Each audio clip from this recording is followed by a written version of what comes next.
Welcome back, ladies and gentlemen, Oh, to another from the bunkers. From the bunkers. another quarantined folk in Scotland. Should you have patio doors in a bunker? It depends what you're trying to keep out. No, it's just have it open, let the breeze in, because the air inside here is getting a little bit fetid. Oh, is it not great? Well, I tried to light a scented candle the other day, and the place almost went up. Well, by scented candle, I mean it was earwax and kind of mucus. A homemade one.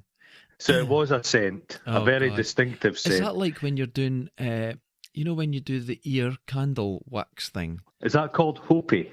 I'm not sure, but it's bullshit because the wax they collect is just the wax from the candle. It's just nonsense. Oh, fucking sneaky bastard! It's just nonsense. Like when I go to the barber, they lit tapers to burn the ear hair and nose hair off.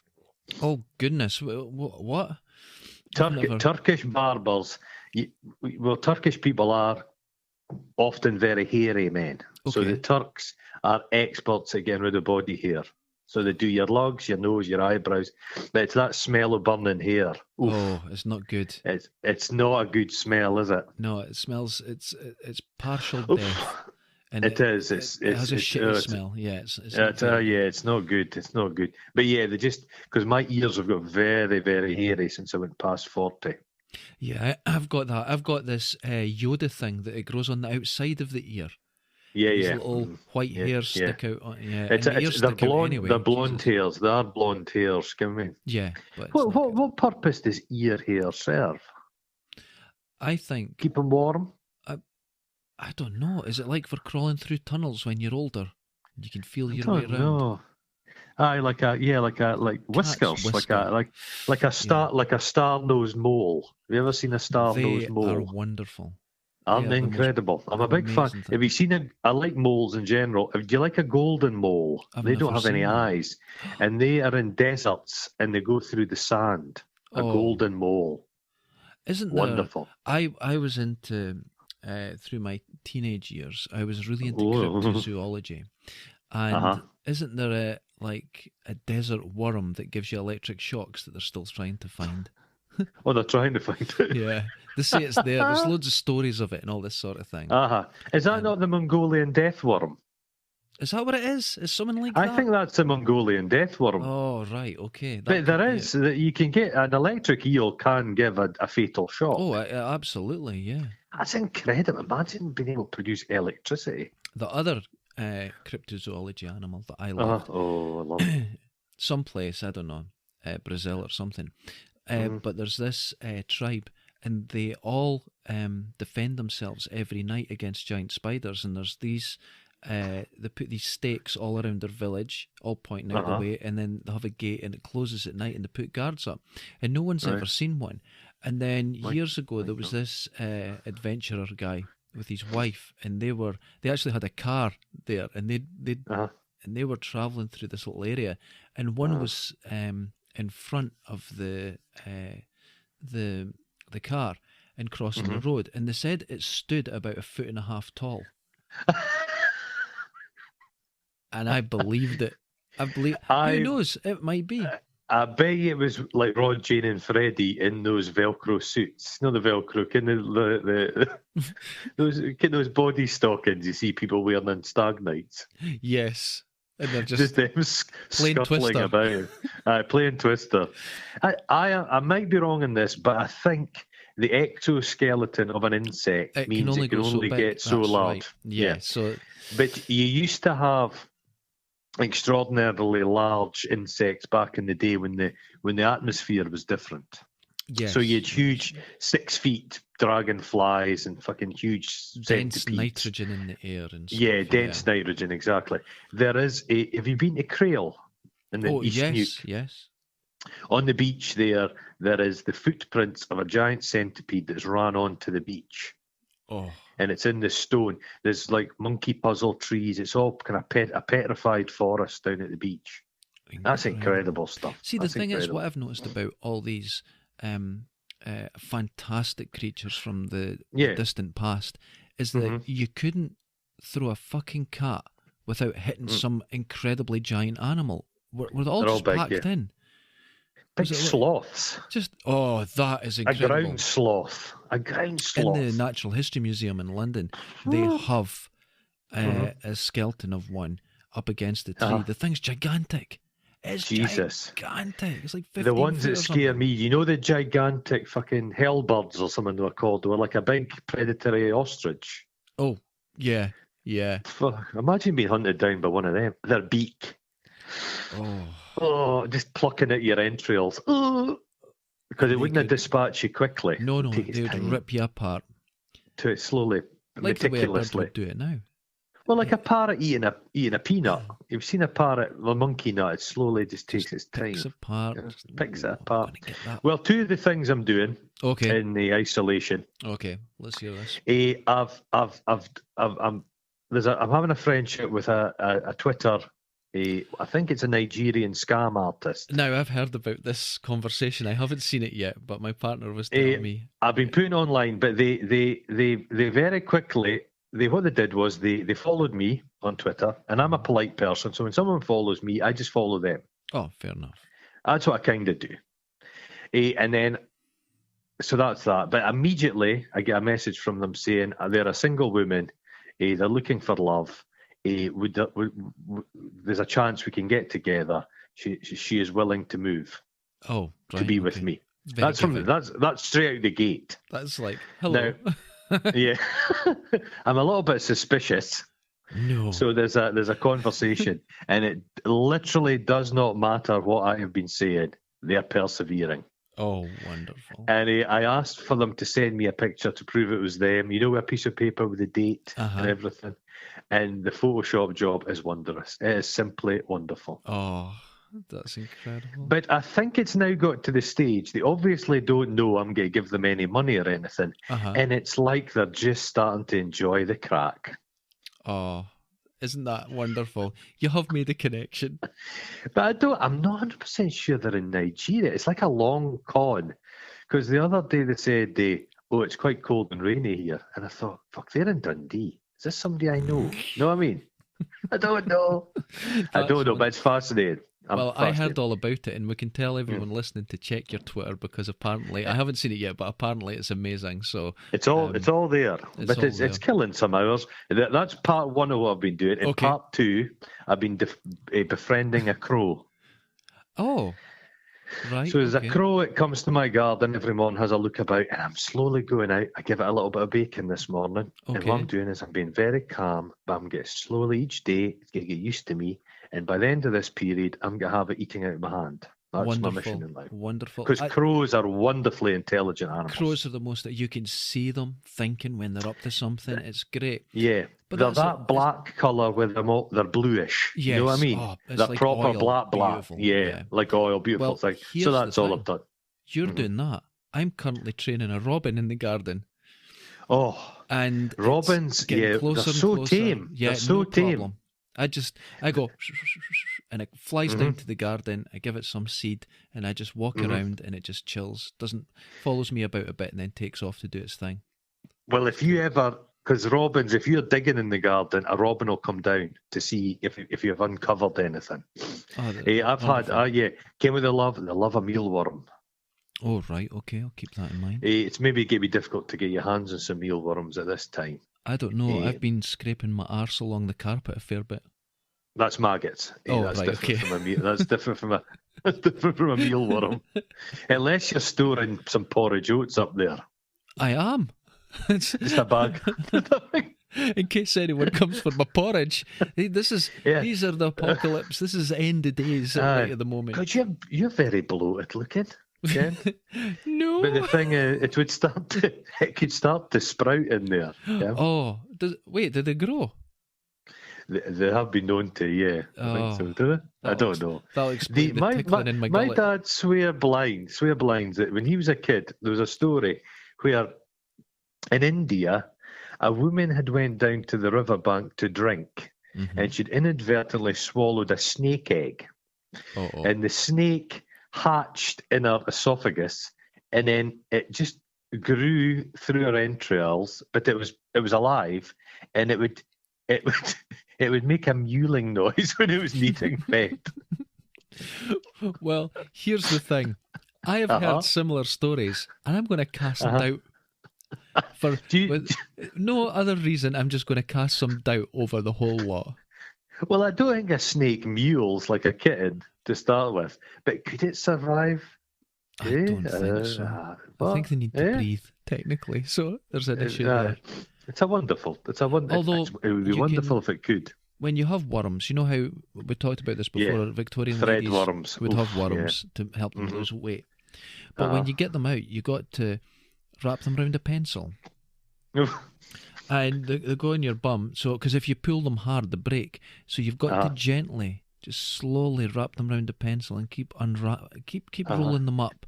Does it matter what kind of pencil? Because I favour an HB. An HB I would say that'd be the most ideal. It's the most practical all-rounder pencil. So you keep doing that until you get to the final bit. It goes and it falls out, and this thing's like 30 foot long.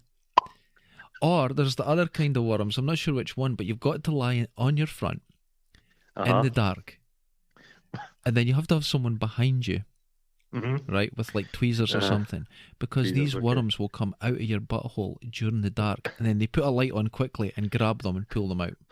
Oh, they try and nip back in. Yeah, isn't that crazy? I remember it was like one of these two. It's what my dentist told me. Two of the maddest things I ever saw was, I think it was in like Africa. Okay. We're lucky in this country. There's not a lot of shit trying to eat us. That's right. Well, yet. There's not a lot of stuff. It's about to change. I've seen the seagulls here at the moment. Yeah. I'm telling you, those seagulls aren't being fed. I'm looking at the rooftops, and there's fucking hundreds of the bastards. And it was like a mud hut. Right. And the floor, kind of tamped down earth. Okay, yeah.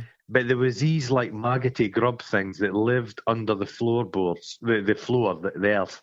And when people fell asleep, they would crawl out, they would pop out of the ground and crawl towards the people and suck blood. They were like a blood-sucking worm. Oh. And that was nasty. And another one I saw, it was one of these kind of himbo guys, kind of adventurers. So it was out in the jungle. Okay. And they came upon a shack in the middle of this kind of jungle area. Right. And they opened the door and the smell, you could almost see the stench. Oh. And he went through, and then he opened this door, and it was the privy, the toilet at the back, and the entire toilet was drenched in fetid, rotting blood. Oh. And he put the camera up to the rooftop, and it was a colony of vampire bats. Oh, right. I'm not an expert, but this doesn't sound healthy at all.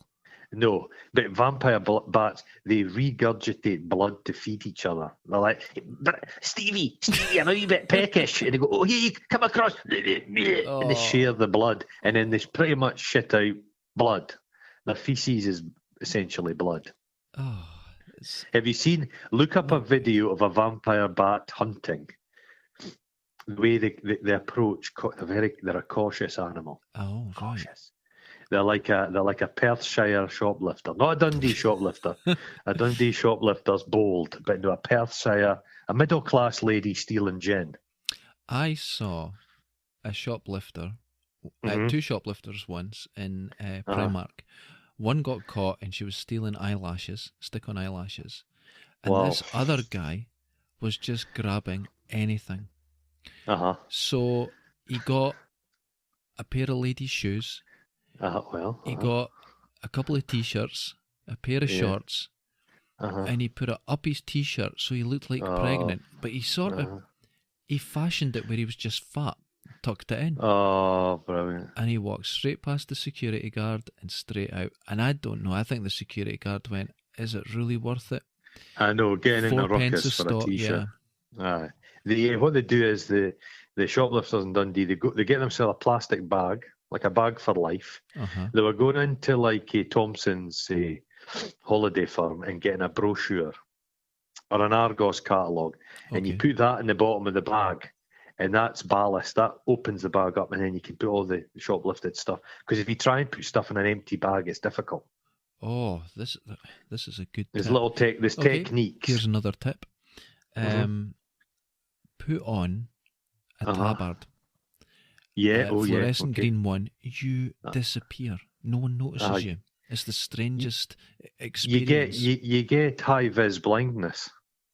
Absolutely. I used to wear a high-vis jacket when I was working at the car rental firm. And I'd go into the city centre for something to eat. People would actually bump into you and say, sorry, didn't see you. I'm glowing. Jesus. It hurts your eyes to look at it. And you just tune out to it. It's an amazing ability. I remember watching one of these BBC One shows about kind of like watchdoggy style things. Right. And it was counterfeit a high-vis.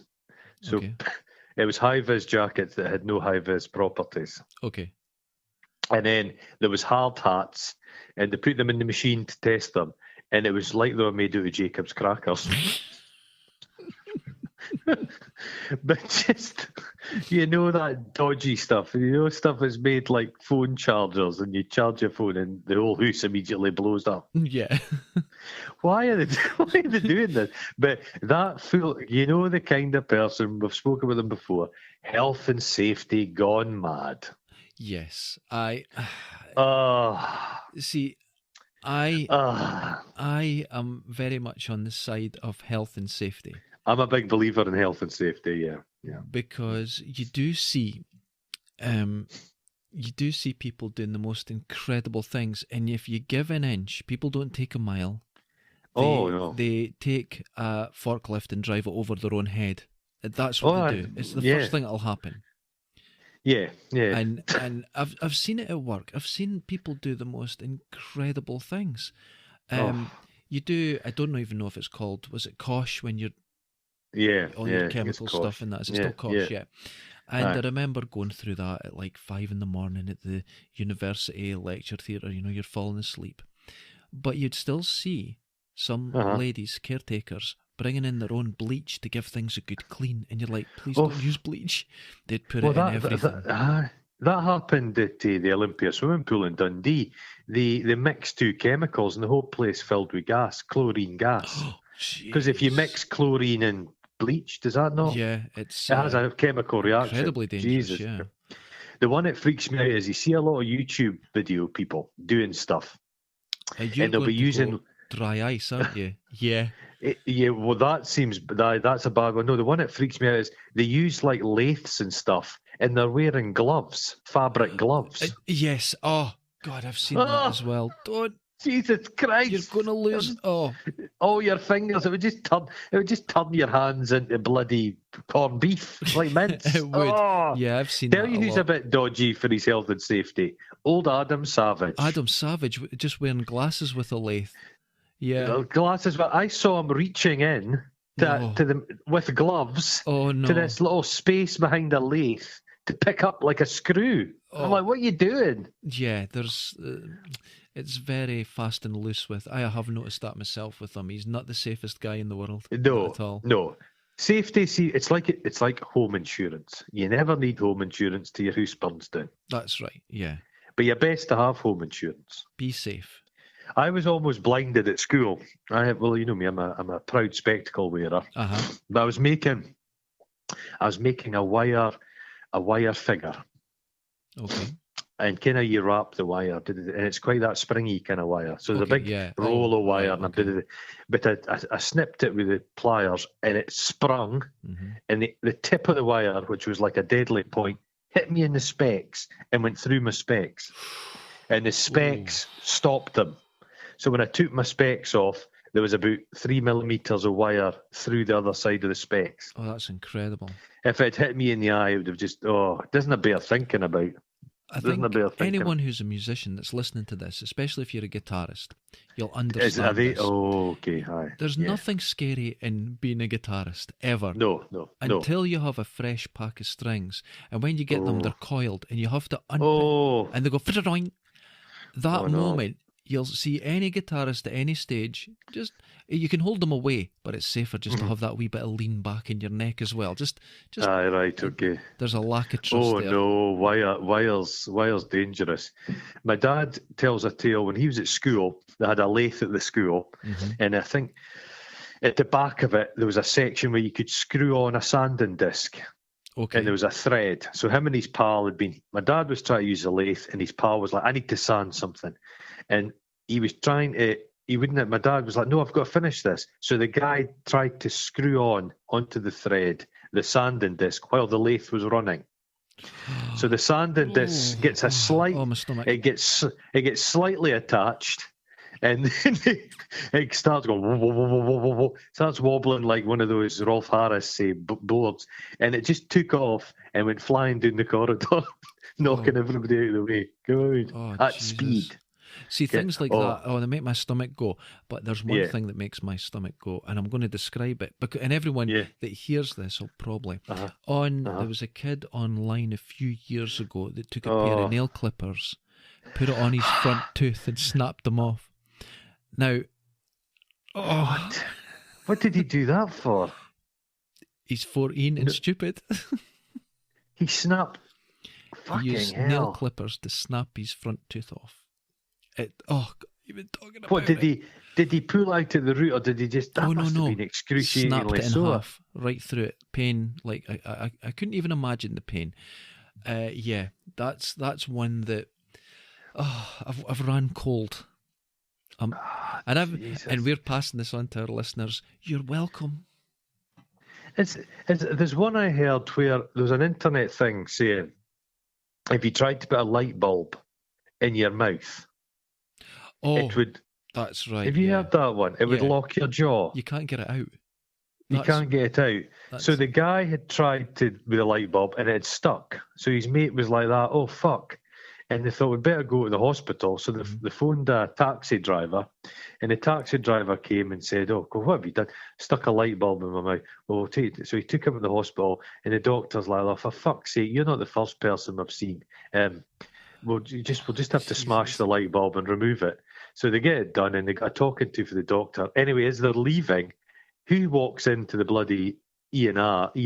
It's the taxi driver. He went home and tried to.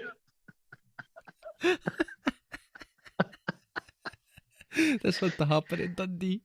Yeah, it's like people trying the whole. You see wet paint. I must admit, I have touched it. Is that wet? Did you touch it? Yeah. Why is that? Is it just natural curiosity? You've got to know that a claim's been made, so you have to verify it for yourself. Yeah. And if it is, then that's an innocent. Flat Earth. Yeah. That's the instinct that flat Earth creates, isn't it? I don't believe it. I'm going to question everything. But here's the thing, right? The thing with flat Earth, and I watch a guy called Simon Dan and Conspiracy Cats, and they're very anti. They come from a science-based site, and they're trying to really knock this shit on the head. But when you actually do see interviews with flat earthers, they're either absolutely full of shit, or there's something not quite right, unfortunately. Yeah, okay. And there's some people who are struggling with life in different ways, and this is what they do get to. I'm sure there's lots of what you would consider normal, inverted commas, but there's normal people involved that just believe conspiracies and stuff, and they're into this. But do you not think in the modern world, I'm just watching, there's suddenly a lot of people in the street. When you see... there's a lot of static, a lot of noise in the internet, and a lot of people take very similar viewpoints. So it's good to be a contrarian in the modern world, to take a kind of this thing that's going on just now with coronavirus. Everybody's saying the same good quality sense: stay in the house, wash your hands. Yeah.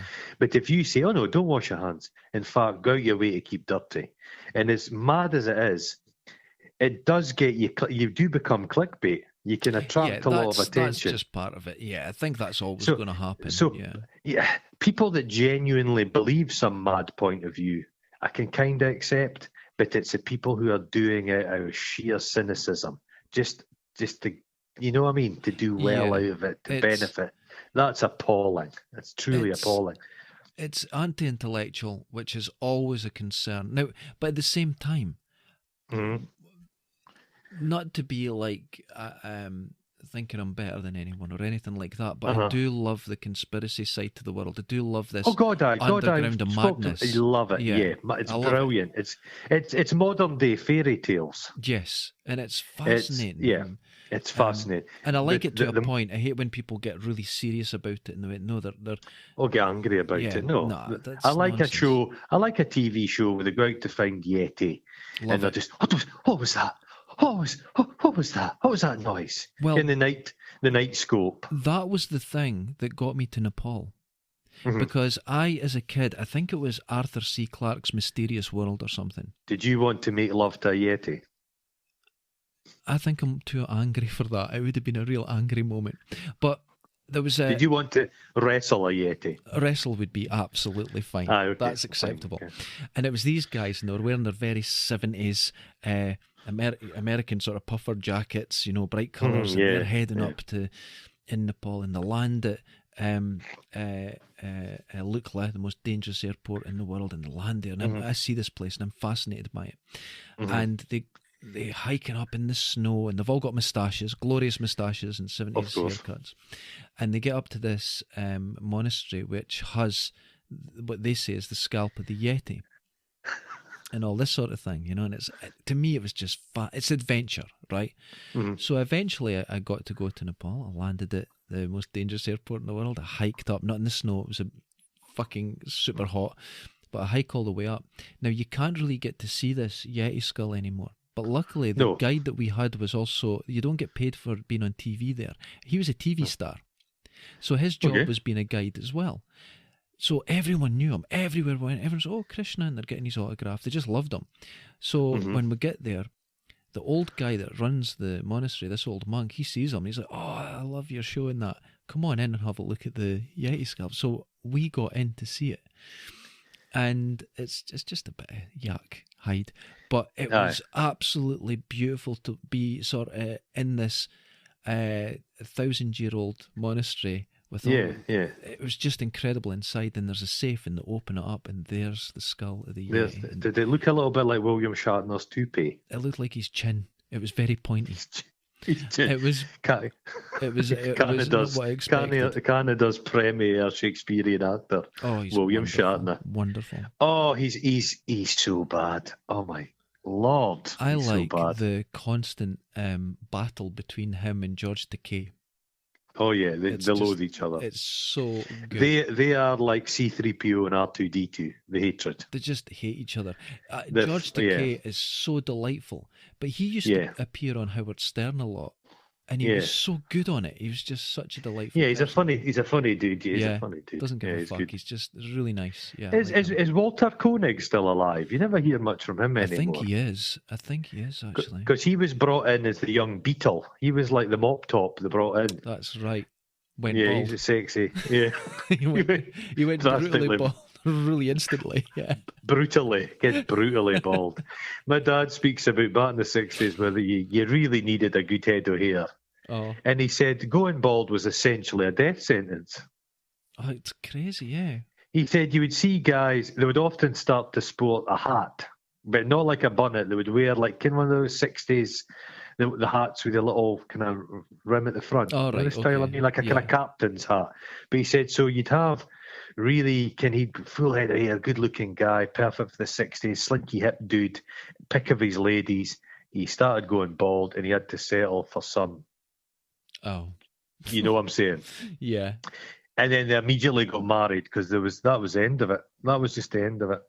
Oh, brutal. This thing with hair, I went through a crisis a few years ago when I noticed I was losing my hair. Okay. And, it was just a little bald at the back, and I was like, oh no. So for that night... Is that the noise you made? I went, oh no. Oh. And then the next day I went, fuck it, who cares? And I really didn't care. It really was, when I woke up, I didn't care. There's nothing worse than a bald guy with long hair. Yeah. Oh, it just looks awful. It looks like the Crow Man from fucking Muscle Gummidge. And it just gives you that. You end up looking like, what's his name from Danny the Crystal Maze? Penguin. Oh, Crystal Maze. Who was the guy that did Little Shop of Horrors? Richard O'Brien. Oh, and you see them trying to comb it back and hide it. Oh, don't. You look like Riff Raff. Is that what it is? Oh, Riff Raff. Riff Raff. It just gives you a kind of subterranean look, which could be good. A very could be good. Yeah, but all those beautiful goths, goth men. Yeah. It's a shame. But what I tried to do the other day, I've told you I'm not watching the A grade television. Okay. I'm trying to work my way through the shit. Oh, it's the best thing to do. So keeping the good stuff for later. So I watched Lord of the Rings, which you didn't like, but then I started watching the Ocean's 11 movies. Oh. I couldn't do it. I got halfway through Ocean's 12. It is the most self-congratulatory shit I've ever seen in my life. Yeah, it's not good. Their haircuts, their fucking stubble, their jackets. Brad Pitt's wearing this leather jacket cinched at the waist with a little belt. It's horrible.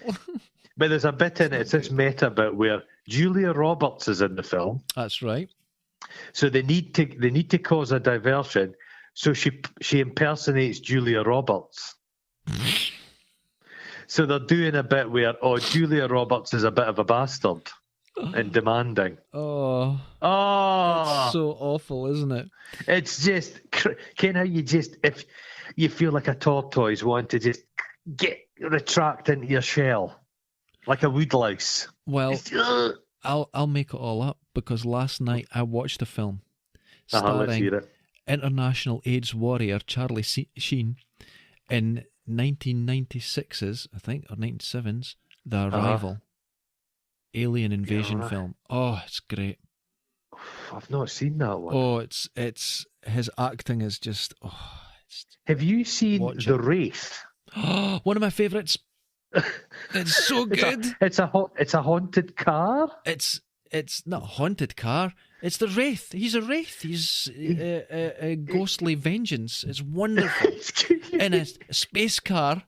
Oh, and he wears a motorbike helmet and has a spaz shotgun. That is weird. It's a sign of quality is where Ron Howard's brother's in it, isn't he? Getting him from Gentle Ben, that weird little kid. The weird one, and he has an amazing haircut in The Wraith. He's got ginger curly hair in it. And he stands straight up. The Wraith, that's a film. Ooh. That truly is a film. Oh. It's just like an episode of a what's the one with the helicopters? Airwolf. Oh, it's a very formulaic film. Listen, if you're going to start insulting the Wraith, there's going to be trouble here. That is, and it's Sherilyn Fenn. Oh yes, Sherilyn Fenn. Jesus Christ, Sherilyn Fenn. My word. Jesus Christ, Sherilyn Fenn. Incredible. I'm a massive, gigantic Twin Peaks fan. Oh, I just loved that shit. I loved that shit when I was a kid. You had me at the Wraith. I used to get piano lessons. This will make you laugh. Right, okay. Because my mum and dad were convinced you've got right long fingers. You'd be a good pianist. I think you misheard that. Yeah. But the fucking piano lesson used to go on at the same time as Twin Peaks. Oh, no. So I had to get my mother to VHS record Twin Peaks, and then I would watch it after the piano lesson. But VHS was so shit quality. I rewatched it recently, and it was like I'd seen it for the first time because suddenly it was crystal clear. But there was a new series of Twin Peaks, which was just so bizarre. It was glorious. But there's an episode in that, and I will honestly say it's the finest hour of television I've ever seen in my life. Really? Yeah. There's an episode, I think it's episode 8 of the last series. Go and watch it. You don't have to watch anything else in the whole Twin Peaks universe. Watch that episode, and if you do not think that is fucking extraordinary, I think that's a wonderful bit of. Everyone should give it a watch. It is so bizarre. Okay, so it's beautiful. Yeah, the new Twin Peaks episode. What was that? I think it's episode 8. Episode 8. It begins with the birth of the universe, as everything does, really. As everything does. It's glorious. Give it a watch, and people get back to us and see what they think. Because mind blowing. Yeah. We'll have the Wraith. We spoke about the Wraith. Yeah. We'll have The Arrival with Charlie Sheen. Charlie Sheen. Okay, yeah. what else was the next one? There's a TV series I've spoken about this called Outsider by Okay.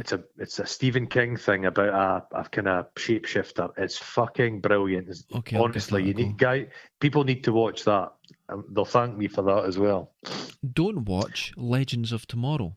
For some reason, that's been going on for ages. It's utter shit. It's like that Agents of S.H.I.E.L.D. shite. Oh, God. This shite. Although, watch the most recent, is it Supergirl?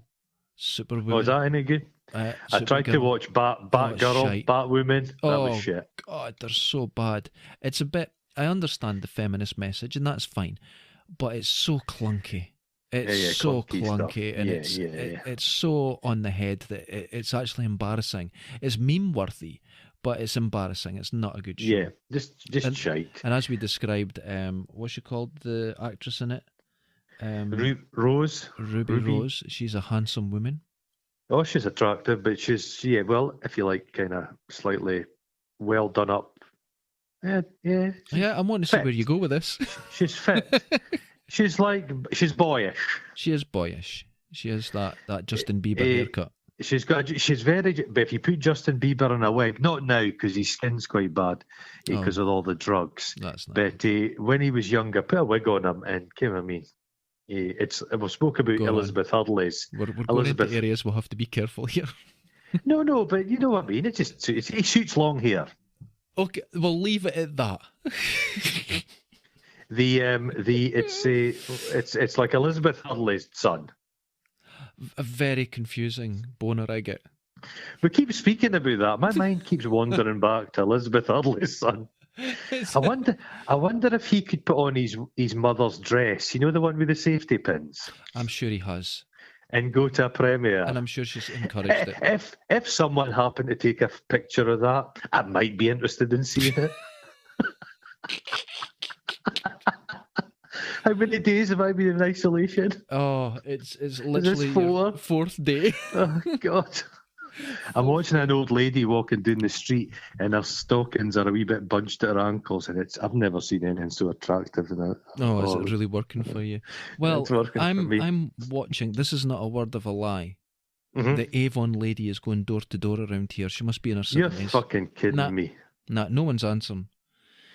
Well, we needed it's a lot. We decided to do our who's getting open the door to that? It's insane. I think we did our last Amazon order because I've been feeling bad about Amazon drivers because that could be a wee bit stressful, could it not? It could be a bit frightening. But we've had butchers and that delivered, and you see them coming up. And I think a delivery driver, as long as it's not too busy, would it be that bad? You know what I mean? Yeah. You're not really having to see people. But I think the Amazon guys are under, it's too much they have to do. But anyway, we watched the guy in the street and he seemed to have a bit of a freak out. Oh. And then he got back in his van and then we got the notification saying he tried to deliver and he didn't. Uh-huh. But we said, look, we didn't want to chase up on it. You know what I mean? Yeah. And go, oh, what the fuck's going on? That guy looked at me, I think he seemed to be quite a young guy. And then suddenly Amazon were on the phone saying, oh, there's been a mistake and we'll get redelivered. And there was a different person that delivered. So I hope the guy's okay. Oh, God. You know what I mean? Yeah, you don't want to cause issues for people at all. You really don't. Anybody out there, don't be shitey with guys try to do that. I make a point of not being shitey with people just try to do their jobs. Yeah. Don't spread the stress. If you're feeling a bit stressed, don't try and stress somebody else out. This is something that I am really, I live by. And you know how they say you mustn't objectify someone? I disagree. Mm-hmm. If someone, say a plumber's working, when you objectify them as their job and say, that's respect, because you go, get out of the man's way, he's working. You don't need to know his personal life. You don't need to know anything. You're showing respect for the position that he has. And you let him do it. And it's like these drivers realise that they are under pressure from their work. Yeah. They have more pressure now than they're ever going to have. Ever above. And they're encountering people who have their own pressures. And this is going to blow up sometimes. Give them a break. Yeah. If the order's not right, give them a break. It's not their problem. If they got, I mean, these people are being taken on this week and they're missing houses. They're doing, Yeah. There's mistakes going to be made, and everyone, let's just chill and not worry about it. Nothing being delivered to your house is crucial. I'm not getting insulin delivered. Exactly. We're getting some food. We can, the most important thing people can have is fucking empathy. You need empathy. We need it. Everyone should just step out your own shoe. Just put yourself in somebody else's place. Yeah. And everybody will be absolutely fine. I know there was the clap thing last night. Actually, my mum and dad did it. I was a bit funny about it, but they kind of enjoyed it, and they were all out. Everyone was out in the street. I think for a lot of people, everybody was waving to each other as well. Yeah. You're not on your own. Nobody is alone, apart from genuinely loner pieces of shit people. Why would you say that right to my face? But you're not alone. I kind of have to phone you. You know what I'm saying? You kind of have to. I'm duty bound. Oh, it's 10 in the morning. Because people don't know that. Because Boris Johnson phoned us directly and said, guys, we're putting a lot of faith in you two. Listen, wait a minute. Ant and Deck are a busted flush, but you two guys. Listen, you two. We've got the NHS workers, we've got delivery drivers, we've got cleaners, we've got all kinds of people that are at the base level keeping us going at the moment. They are the stars. But are we more stars? Are we more important? I'm kind of thinking it. I don't think we're quite at the Jesus level yet. Give it a week. Give it a week. As long as that. I have been working out. How long did God take to make the world? Was it how many days? Oh, I don't know. 6 days. 7. Was it 7, 6, something like that? 9. Yeah. Wait, what did Hazel O'Connor sing on the? Oh no, was it the 8th day? Oh wait a minute, was that a film? I'm getting mixed up between Arnold Schwarzenegger, Jesus, and Hazel O'Connor. Have you ever seen the animation that's about the formation, the Old Testament stuff, and it's done by James Earl Jones? No, this sounds intriguing. Give it a wee YouTube and have a look at it. And I'm not religious in the slightest, as you know, but it's got James Earl Jones in it. Oh, he would be the voice of God. I think so. I watched him.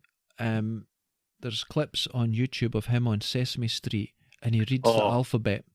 Right. A, B. Oh, it's just amazing. It's amazing. He seems a very jovial guy.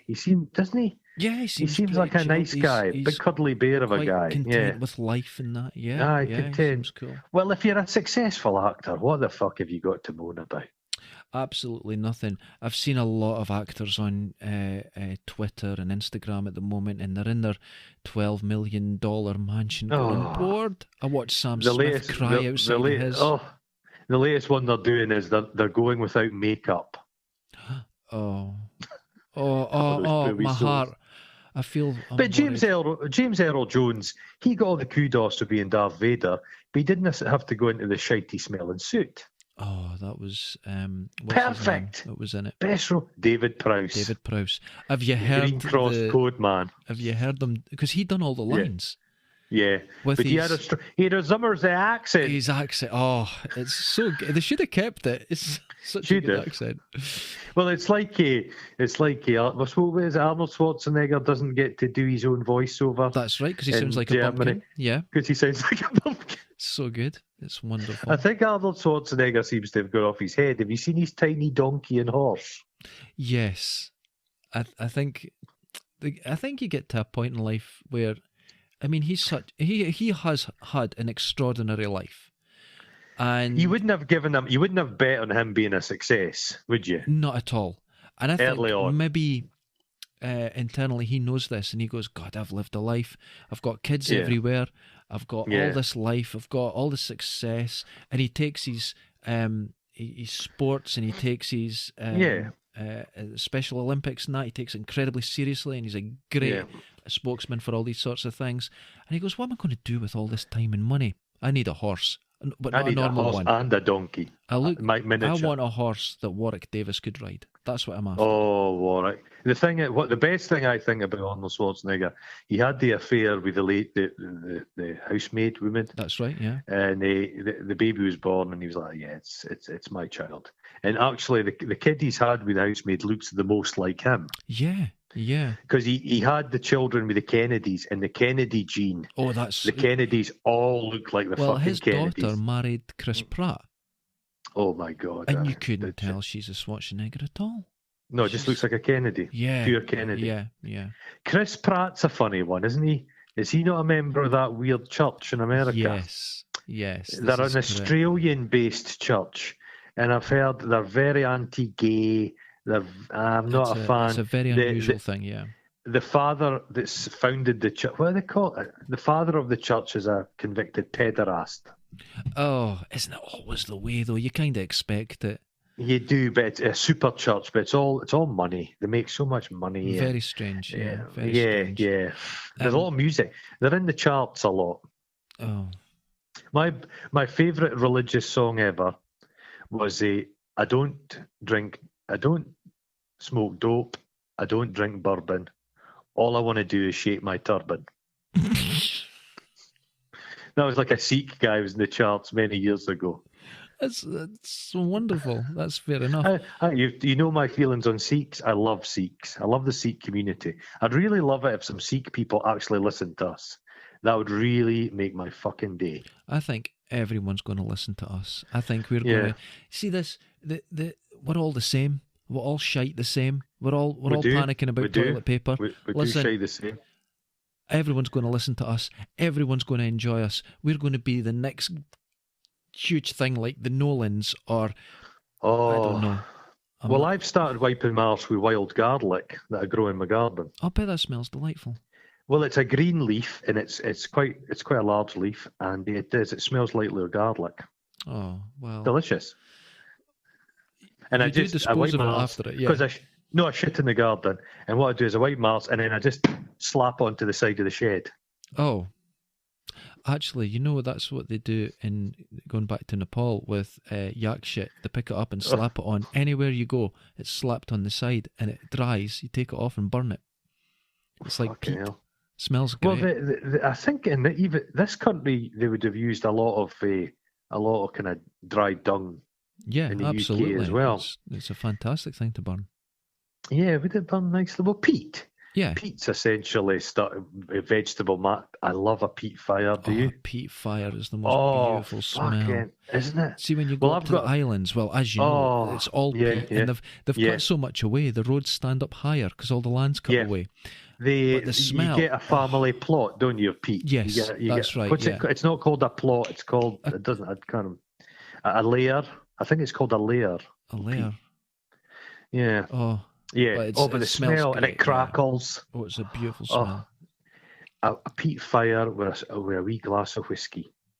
There. What? Sitting with your bonnet on and your ginger wig. My ginger wig. Oh, you're going so Scottish. I'm so Scottish. Well, I've got shortbread in the cupboard. Oh, this is going full Scotland. Listen, I'm doing the fucking full Scottish thing at the moment. I'm sitting on a chair. It's got a tartan rug on it, like an old lady. Is it over your knees? Well, yeah, I mean, I'm cold. Right. Okay. Beside me, I've got another chair with my cat sitting on it. I've got a cup of tea, and I have my last digestive. Your last? Is it a chocolate or just a plain digestive? It's a plain one. The half packet has lasted me 2 weeks, and this is my last one. I ate an entire cucumber last night. I just got the cucumber. Horrible. I got a cucumber. I split it right down the middle. And laid it on their spines, and then I just got the salt mill, and I just put salt all the way along it, and I just ate it. Crunch, crunch, crunch. Now half. To a lot of people, that may sound like you're a fucking maniac, but I think you've got a sophisticated taste. But that's I ate it like the Cookie Monster, so the bits of cucumber were just going everywhere. Okay, disregard my last statement. I like cucumber because you eat it, and then an hour later you enjoy the flavour again. Yeah, I don't like it. It really is an off-putting flavour to me. I don't. Do you not like the flavour of cucumber? No, I could eat raw cabbage though. I'll just go and crunch into a cabbage. Yeah. Have you ever made a proper cucumber sandwich with the white bread, the cream cheese? You cut off the crusts, do the whole thing. I have been given one, and I almost threw up. You almost threw up. I don't like it. Almost. Yeah, I'm still like fucking Gannett. What's your favourite kind of sandwich? I was thinking about easy, easy. There used to be a place down the bottom of the Perth Road, and it was like this hippie guy. He used to sell sandwiches in there. He was really nice, you know. Right, okay. And on the way to the studio, I would work it in the morning. I'd go in and I'd get a sandwich. And one day they accidentally put their homemade ploughman's pickle and cheese on a croissant, and they usually didn't put on a croissant. And I picked it up, and they went, "Oh, look, you know, it shouldn't be on that. I'll give it £1." Croissant. And I loved it so much. Every day I went in, I got it made specially for me, to the point where he would just throw it to me. He says, "I'll get the money off you later. We're busy." And it was so nice. And I do like a croissant. It's never been made the same again, because it was homemade. It was homemade. It was beautiful. Yeah. Because you need a nice croissant. Because if you buy a croissant out of the corner shop, they're that soggy way. Yeah. You need them to be quite crispy. In the northeast of Scotland, a croissant is just called a crescent. A crescent? In my hometown, it's a crescent. Oh, a croissant. I like my favourite sandwich is a fish finger sandwich. Listen. I put mayonnaise, tomato sauce, and lettuce on it, and sometimes some crisps. Oh, a crisp sandwich! I know the secret ingredient to a crisp sandwich. Crisps. 2 bits of bread. Wait, hold on. Some I put Vitalite. I know that'll make you. Oh, disgusting! Yeah, butter. Okay. You put your tomato crisps on it. Put the bread on, then with your full weight, crush it all together. Fuck yeah! That's the secret ingredient. Have you ever made a crisp sandwich using salt and vinegar square crisps? I have, and the texture should be in these Michelin restaurants. It's fucking great. Here's one for you. Okay. I discovered this the other day. Hungry. If you're making a sandwich, doesn't matter what it is. Okay. Say you make a sandwich, but in the middle of the sandwich with the other fillings, you put a single piece of toast. What? So it's bread sandwich, but so you say a cheese and ham sandwich. Okay. With a slice of toast within 2 slices of bread, and the toast gives it the crunch. I've never heard of this. Give it a go. What? Give it a fucking go. It's mind blowing. Because a sandwich needs crunch. Thing I've ever heard. Yeah, but you can actually do it. You just make a toast sandwich. So buttered bread with toast in the middle, nothing else. Give it a go. What? You know what? This sounds amazing. It's like I've told you before, when I have a pot noodle, I always use either Wotsits or Monster Munch. It's like a crouton. So they go into the top. Dude, you should be on TV doing this. This is incredible. Well, that Jamie Oliver bastard's got a show, and these recipes are better than his shit. The other day he did a vegetarian spag bol. Fuck off. To eat that sort of stuff. Fuck off, Jamie Oliver. The only thing you can say about him is his business went tits up months ago, so he doesn't have to sack anybody. Or he would have. He would have. He fucking would have. This isn't... God, I've got so hungry. My tummy is going. Oh, your tummy. Your tummy. Oh, I'm going. Oh, yeah. I need food. I had a bacon and egg roll and a brown roll this morning. It was fucking sensational. That sounds good. Sensational. Is there anything better than a fried egg? Now, I was at my friend's, I won't say her name, but I was at her house, and I was staying there, and I'd had some red wine, and this was the first time that red wine really hit my head. Right. And I woke up in the morning, eyes half shut, please. Nauseous, sore head, the whole thing. Your eyelids were stuck together. I felt terrible. So I'm sitting outside at her table, a beautiful summer's morning, and she goes, "Listen, have a fried egg." And I'm, "Don't even say it." She went, "Have a fried egg." So she pushed it over to me, and I bit into it. And as I bit into it, my body went, "That's what you need. Keep eating." And by the time I finished it, the nausea had gone. It was the greatest flavour in my life. It's the salt in it. All the salt. Yeah. The things you can do with an egg, it's wonderful. I would say an omelette is probably the fastest thing you can cook. I made an omelette yesterday. I had a great time. Oh, do you put a bit of cheese in it? I did. I actually did. I had cheese in it. Cheese omelette, wonderful. Yeah, lots of black pepper. Wonderful? God, you're making me very hungry as well. Lots of black. I use way too much pepper in everything. If I'm doing I put fish, pepper on everything. I put a crust of pepper on one side. Yeah, freshly ground black pepper is one of the nicest things. I love that. I think that was that's when the kind of spice roots took off. Imagine when people had first tasted black pepper. Blow their mind. Well, things like people in this country back in medieval times, they'd struggled to get, in my hometown, kind of when it had been just a little hamlet of mud huts. Mm-hmm. Where had they got salt from? They'd collect it off your body. Would they collect it?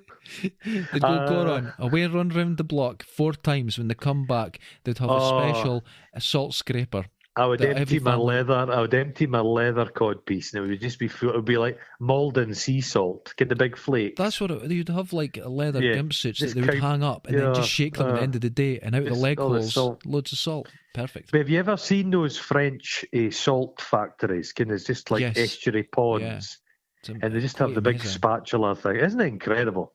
But you need salt for life, man. You need it. That's true. There was a lot of the guys who were miners.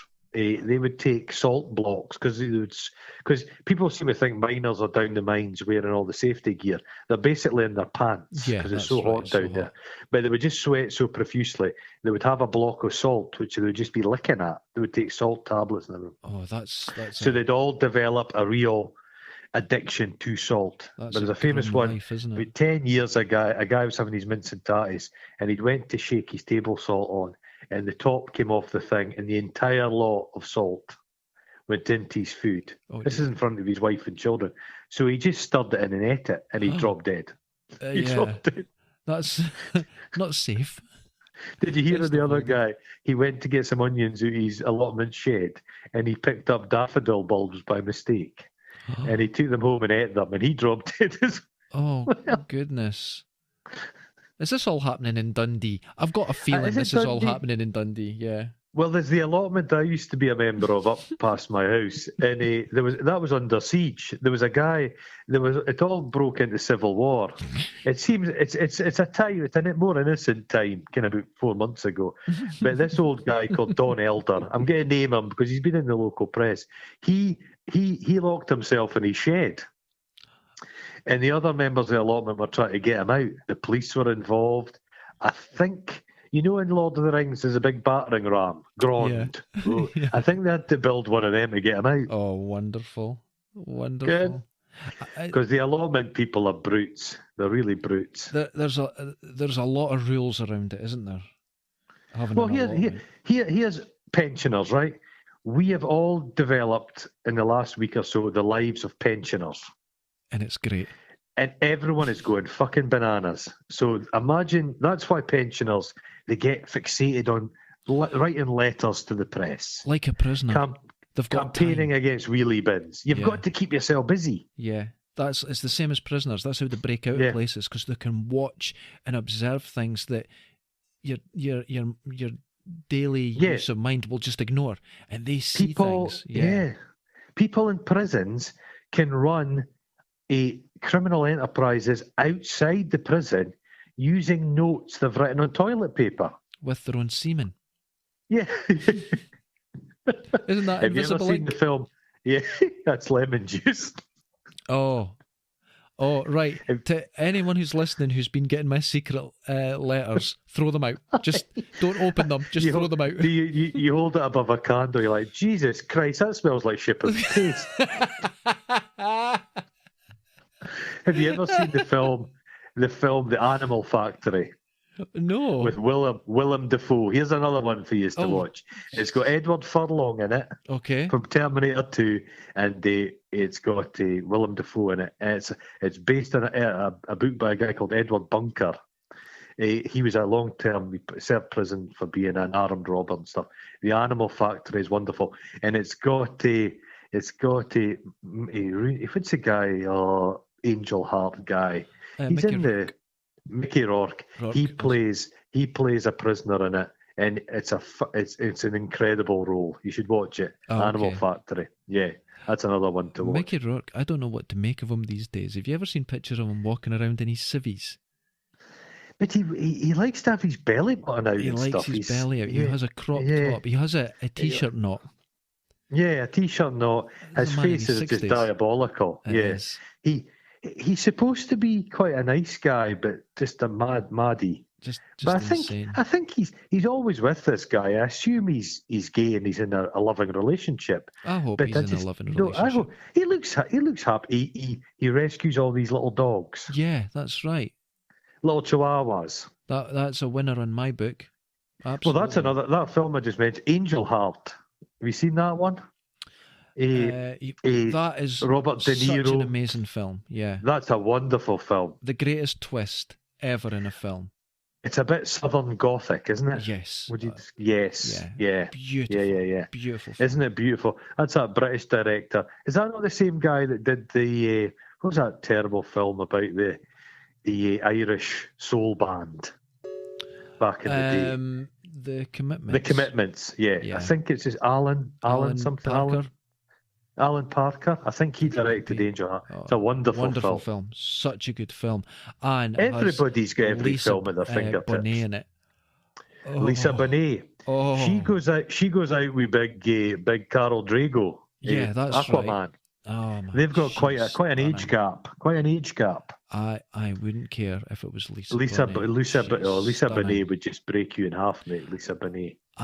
She was the only good thing in the Cosby Show. Yeah, and then she went into what was the one where she went to college?